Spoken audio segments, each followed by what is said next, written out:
Hey, good morning. Yes, it is Monday, the 29th of January. We're almost at the end of January here.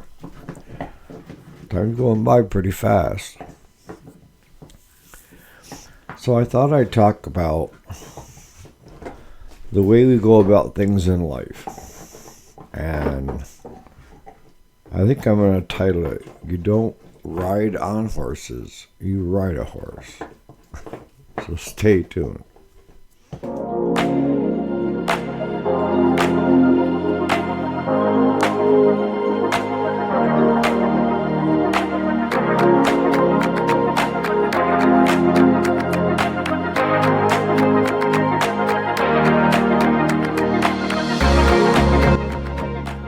See, this all started back in my younger life, the younger me.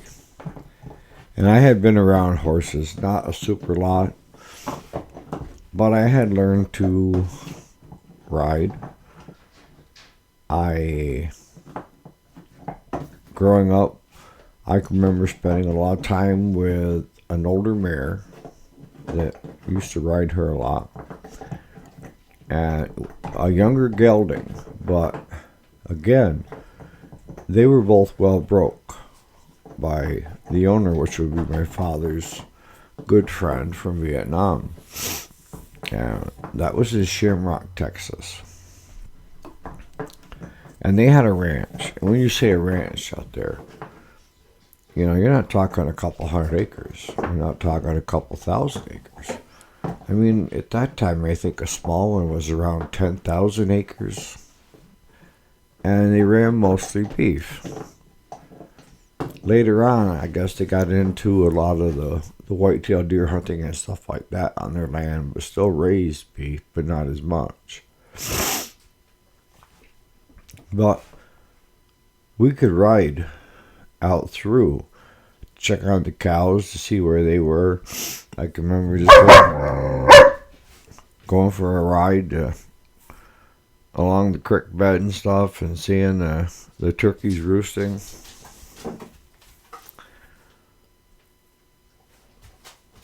But one of the things that they taught me, because it's like anything, it's a learned behavior.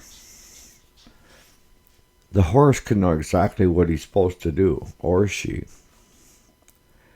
But if you, the operator, don't know how to give them directions, then there's going to be a problem. It's going to be miscommunication. And what do I mean by miscommunication? I mean, you have to tell the horse whether you want to go left, right, straight, how fast straight, reverse, and even the ones that I rode, you could sidestep. If you had to sidestep around something and move on. And back then, you basically had two types of ways that you could break that horse shape.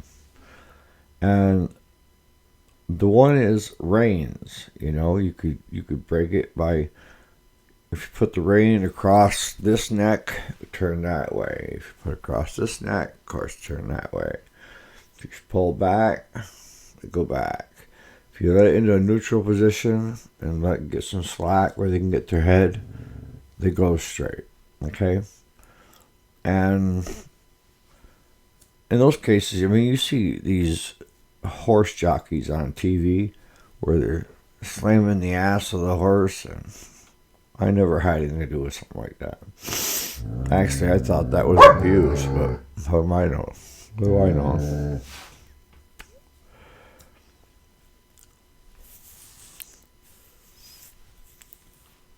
But when I moved from Texas, Oklahoma back to New York, I think I was 11. And other kids would ask me, you know, hey, I rode on a horse. I rode on a horse. I said, yeah. Have you ever rode on a horse? I said, you mean have I ever rode a horse? Not rode on a horse, rode a horse. Because there's two ways of riding a horse. You either can try to do it your way, or you need to be one in part with the horse. And if you're doing a quiet walk, your whole body is loose, is relaxed, and you're just going with the horse. And as that horse starts to speed up, where he or she is starting to kind of do a little bit of a gallop, if you try to ride on the horse, it will be like this. Whereas if you're riding a horse, then you're going to be a smooth, one, and you'll have a heck of a lot less saddle sores. But that's how I could tell growing up if somebody had any experience or not. If I see them get on a horse, or I go by a place that they were teaching kids how to ride horses, if that horse is just a fast-paced walk, and that person on the horse was being bounced, then I didn't consider that riding a horse. You were riding on a horse and holding on for dear life, right? So we had our kids, my first wife and I. She's still a great mom and loves horses. But one of the things that she wanted after we got together was she'd always wanted a horse. And I had told her, I'd ridden horses when I was younger. So I think the first one we got was, Sheep, I'm going to take the bone away from you. First one we got was a little pony, and I can't remember his name. I know the kids do. But Robin had come to me and said that she knew of a person that had this pony, and they needed to get rid of it. And could she bring it to the farm? I'm like, yeah, if that's what you want, go ahead. So she arranged it all, and I can't remember if we had our stock trailer then, but I know close friends of ours, Ralph Harriman and Arnold Fountain, both were cattle dealers, and they had cattle trailers, so can't remember how he arrived. But he was saddle broke, and the kids would spend hours and hours. When they were little, Robin would take him out, and she would saddle that little pony. And she was small enough and not that heavy that she would hop right on the pony and ride the pony. I mean, it looked cute, watching her on this little pony, but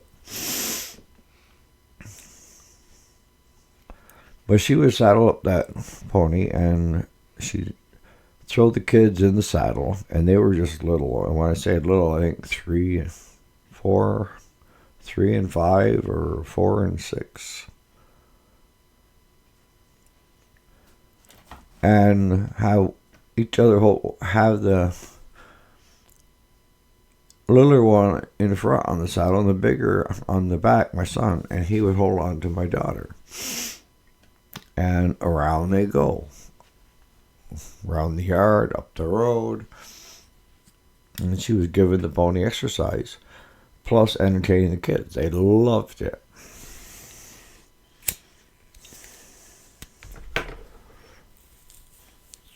But I knew it would only be a short period of time between that pony when Robin would start to want a horse. It was inevitable.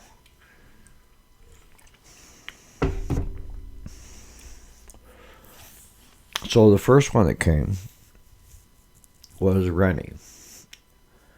And Rennie wasn't that old. When I say not that old, I say he's probably around 6, maybe 7 years old. And we had gotten him from a local cattle dealer friend that both my wife and I knew very well, him and his wife, B. But he had this, because she had asked a couple of them if they could keep their eyes open for a younger horse, not real young, but one that was already broke and rideable. So the cattle dealer pulled up to the house. Name's Ralph. And he had found this gelding. And took one look in there, and you could see he was spooked. Very spooky. And what it was is it's just part of their nature, but he was part Arabian. And that's kind of like part Angus for the beef cows. You know, they've got to pay attention to everything, and he did. I mean, he didn't miss a trick. If somebody tried, getting up around him, he was on you. And so I let my wife and Ralph do the deal on the horse. That was because she was working part-time, and that was her money. I say the money that I made went into the general fund, and for what work she did part-time, that gave her some spending money to give us extra stuff for the kids, or a horse.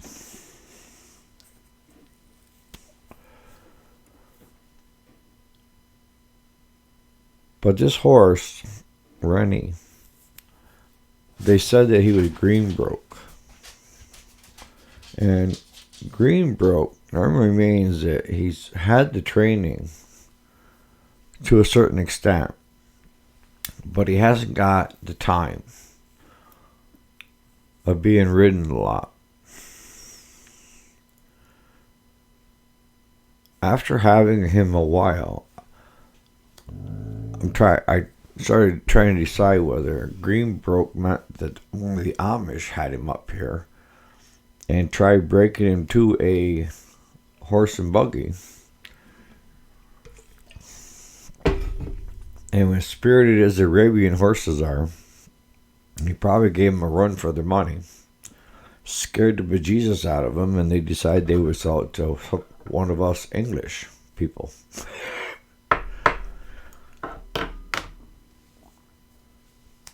But we had him. And within a couple days, Robin worked with him a lot. I told him, I said, make sure you get some, grain for him and spend some time around him. Get him so that he trusts you. That's the big thing. You got to let a horse trust you and respect you, or you will never get nothing out of it.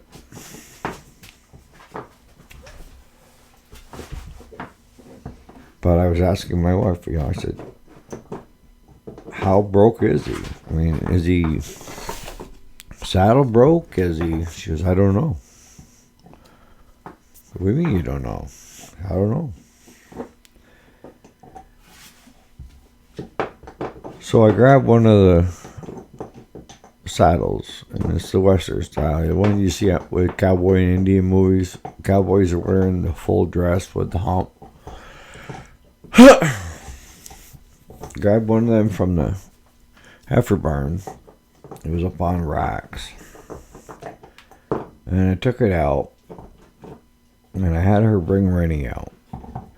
So the first thing I did was I put a bit in, put the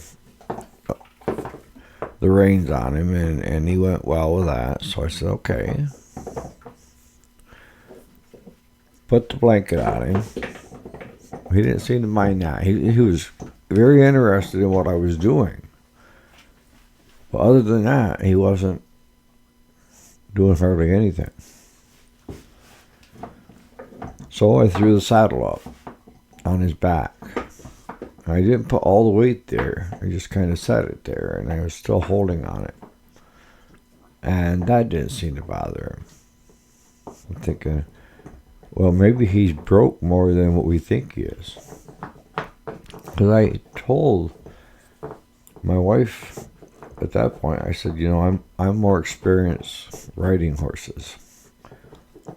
So let me see if I can't ride him before I let you on him. And she was in agreement.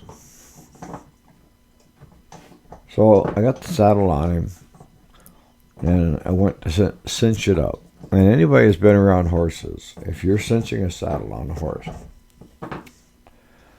one thing you need to do is you need to take and either use your hand or your foot and just touch them on the belly and let them suck it in.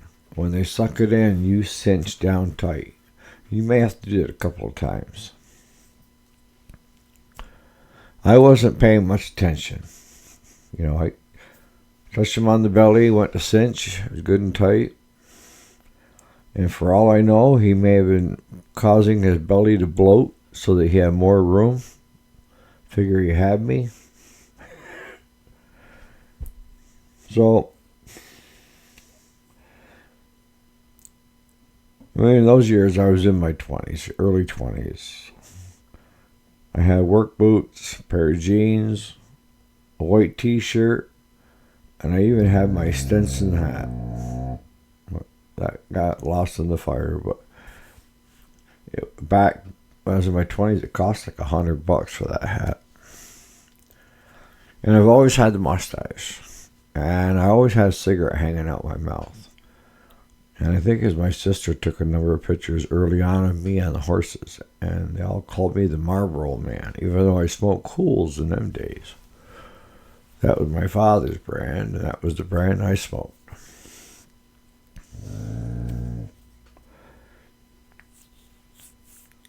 So I had the saddle and the reins. I had them all set up. And, and I climbed up on him and just sat there for a minute. And he looked kind of back, see what I was doing back there, but he just stood there. Because I wasn't sure what was going to happen at that point. Whether we were going to go for, a good ride or, who knows? Because this horse is a unknown to me.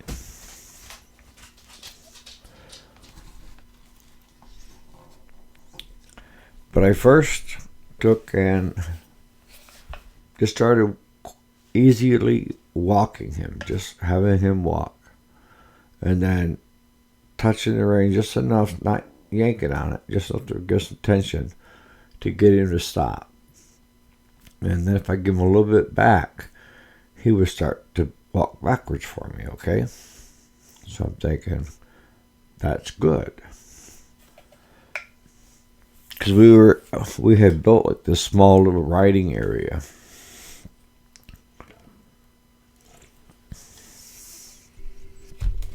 And that's where the horses were when we first got them, was in that pen. So I told my wife that, and I said, open up the gate so I can get out into the meadow. She said, you sure? I said, yep. Open up the gate. So she opened up the gate. And I let her start off by walking. And then I give him a little bit more so I could get a little more of his head so he would start in a slow gallop, okay? And he was doing good. And then I don't know what he saw, but he jumped sideways. I don't know whether he saw,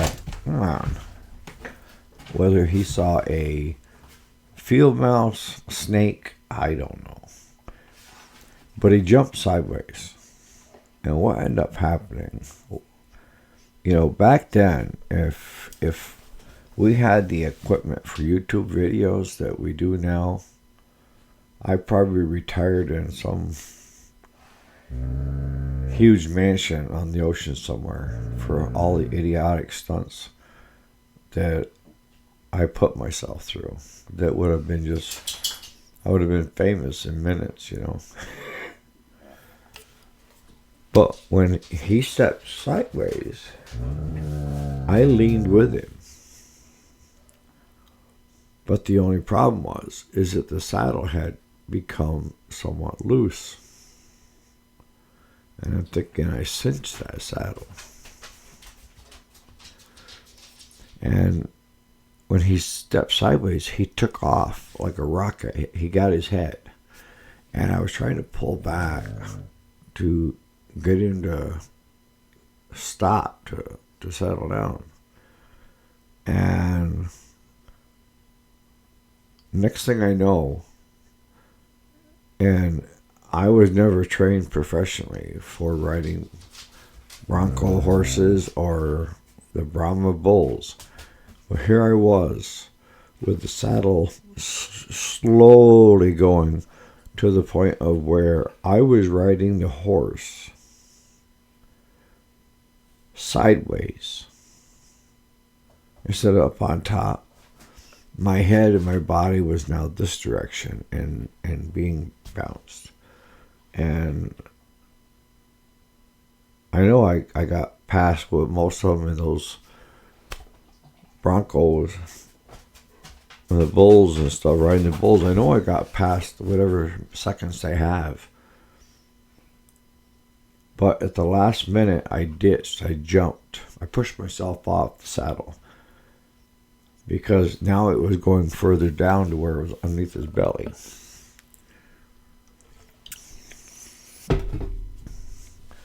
So I got bruised up pretty good. I kicked myself off, and the ground was hard. But it was the pasture, or the meadow, where it was a little taller grass, so it had some cushion. But once I hit the ground and that saddle went the rest of the way into his belly, he was kicking and jumping until he realized he didn't see me. You know, he come to a stop and he looked and he spotted me on the ground. I was already trying to sit up. He actually, with a saddle around his belly, walked back to me to see if I was okay.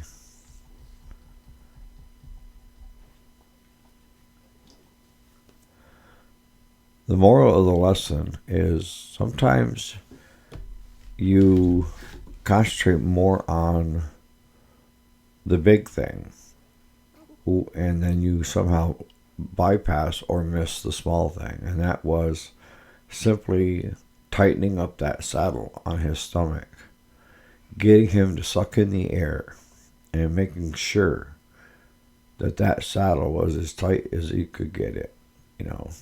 And you want it as snug as you could get it, especially on a younger green broke horse. You can get away with it on an older horse that's already saddle broke, and at riding schools, or you go to these ranches and they teach you how to ride a horse. Most of the time those horses are already broke. Just a liability of it. They're not going to stick you on, you know, a horse that could get you hurt. But that was the first horse. And he taught me a lot. The second horse that she got was Big John. And he was a big gelding, quarter horse. And I was only taught how to ride a horse using reins. And that was it. You know, what else? What other way is there, right? Well, there was another way. And we got this from another cattle dealer that had got it from a riding school, or come from out west, I think it was. But he was up in years, and he couldn't do the long trail rides or something that they were doing. So they sold him out and replaced him. But we got him. And I can remember spending hours on him, trying to get him to do something. And he would just stand there and look at me. He'd turn his head back and would just start looking at me.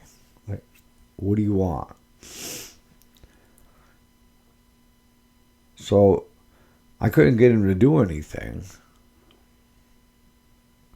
Once in a while, I could get him so that if Robin got on to Rennie, that he would follow Rennie. And that was the only way I could get him to move, was to follow his buddy there. But I know that she put the kids on him a lot. He had the kids underneath him, and he would not move an inch. He loved kids. Loved them with a passion. He loved kids when they get off the school bus. He'd be down there whinnying at them. But my wife at that time went to work for a small general store. And it was bought by a gentleman from out west. His name was AJ. And my wife was telling him about Rennie, or about John, that we couldn't get him to do anything. And AJ had a lot of writing experience. So he said, I'll come up this Saturday and we'll see what he can do and can't do. So we waited till Saturday, and AJ showed up. And you could tell he's Western. He had Stetson hat. He had, clothes that I wore when I lived in Oklahoma and Texas. The only thing I never got into was the cowboy boots. I don't know. I wear just a standard work boot. Always have.